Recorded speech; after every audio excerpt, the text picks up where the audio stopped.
rukun nikah itu mudah sekali. Nggak perlu gedung yang mewah ini. Tidak perlu pakaian yang indah. Cukup kedua mempelai. Cukup ada wali. Cukup ada saksi dua. Dan ijab kabul. Selesai. Tapi terkadang kita mempersulit diri kita terhadap apa yang Allah telah mudahkan. Sehingga na'udzubillah min dzalik, kita melihat perzinaan terus terjadi. Dan sarana untuk itu semakin mudah.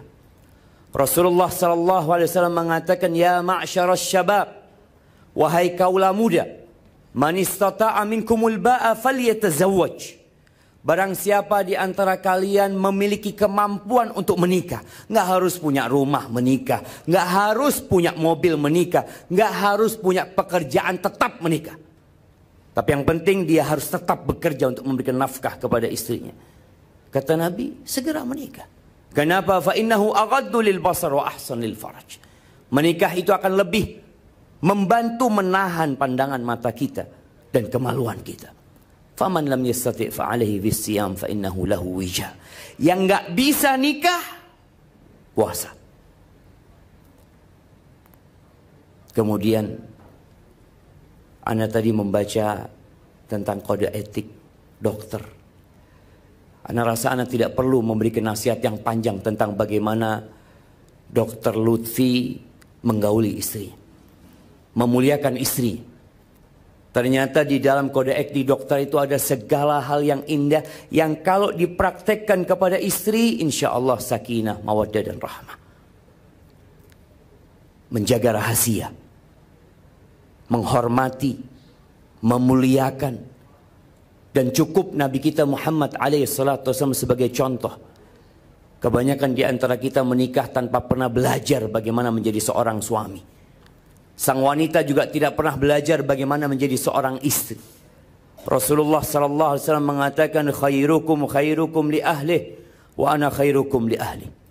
Yang terbaik di antara kalian adalah yang paling baik sama istrinya, sama keluarganya, dan aku orang yang paling baik sama keluargaku. Bukan yang paling baik kepada pasiennya. Maka nasihat anak kepada Dr. Lutfi, jadilah yang terbaik untuk istrimu. Contohlah bagaimana Rasulullah SAW menggauli istrinya. Dan hari-hari akan menyingkap bahwa ternyata Mbak Ririn tidak sempurna. Engkau akan melihat banyak kekurangan di diri istrimu. Apa yang harus dilakukan? Kata Allah Azza wa Jalla, wa'ashiruhunna bil ma'ruf. Pergaulilah istri-istri kalian dengan cara yang patut. Fa in karihtumuhunna. Kalau benci sama istrinya, ceraikan dia, balikan ke orang tuanya. La. Kata Allah, fa asa an takrahu syai'an wa yaj'alallahu fihi khairan katsira. Bisa jadi yang engkau benci di situ ada banyak kebaikan. Maka lihatlah kepada pasangan hidupmu dari sisi kelebihannya dan jangan melihat kepada kekurangannya. Dan yang terakhir buat Dr. Lutfi. Kewajiban terbesar seorang suami itu bukan ngasih makan istrinya. Ana yakin Mbak Ririn gak nikah pun bisa makan. Dia bisa hidup. Dia punya sandang, pangan dan papan.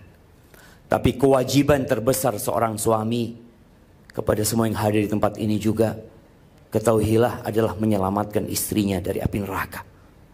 Allah Azza wa Jalla mengatakan, ya ayyuhalladzina amanu qu anfusakum wa ahlikum nara. Wahai orang-orang yang beriman, selamatkan diri kalian dan keluarga kalian dari api neraka.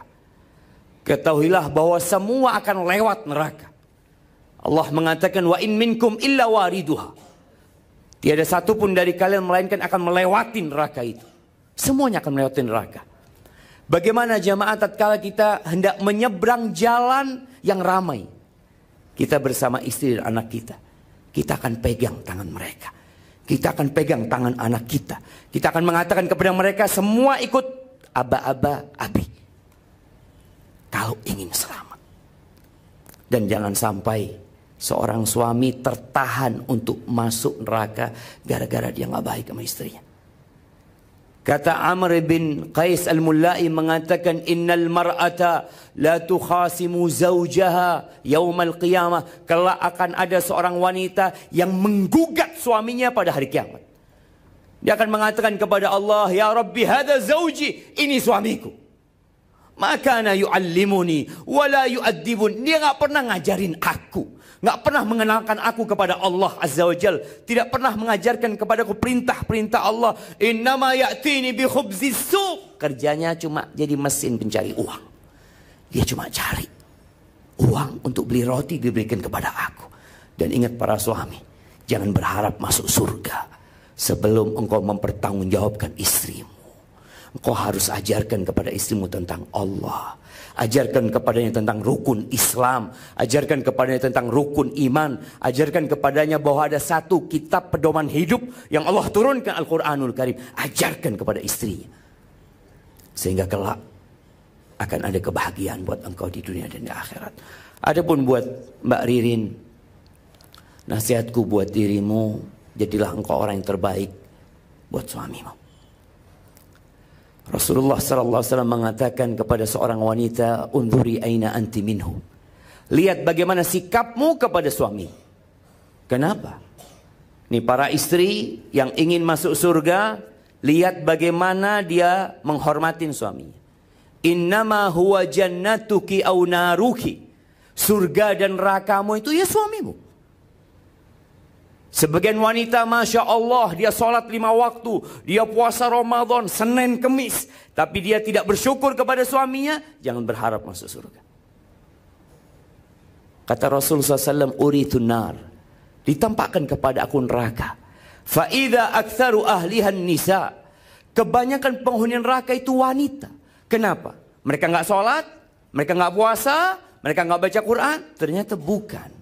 Yakfurnal ashir wa yakfurnal ihsan. Mereka kufur sama suaminya. Mereka tidak berterima kasih kepada suaminya.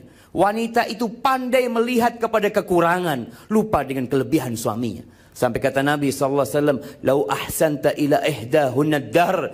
Kalau engkau berbuat baik kepada istrimu setahun penuh, kemudian dia melihat kesalahan di dirimu, perempuan akan mengatakan, "Ma ra'aitu minka khairan qat." Engkau enggak pernah nyenangkan hatiku. Engkau enggak pernah membahagiakanku. Hilang semua kebaikan suami. Maka nasihat ana kepada Mbak Ririn, lihatlah kepada kelebihan, jangan melihat kepada kekurangan. Rasulullah SAW ditanya, "Man khairun nisa?" Siapa wanita yang terbaik, yang paling cantik? Kata Nabi SAW, "Allati idza nadarta ilaiha sarratka." Yang kalau engkau memandang kepadanya menyenangkan hatimu.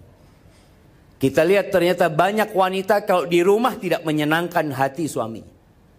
Kalau keluar rumah cantik dia. Bahkan suami kalau melihat istrinya cantik, dia tanya satu pertanyaan, mau kemana? Karena dia di rumah tidak pernah cantik. Maka jadilah engkau orang yang tercantik untuk suamimu.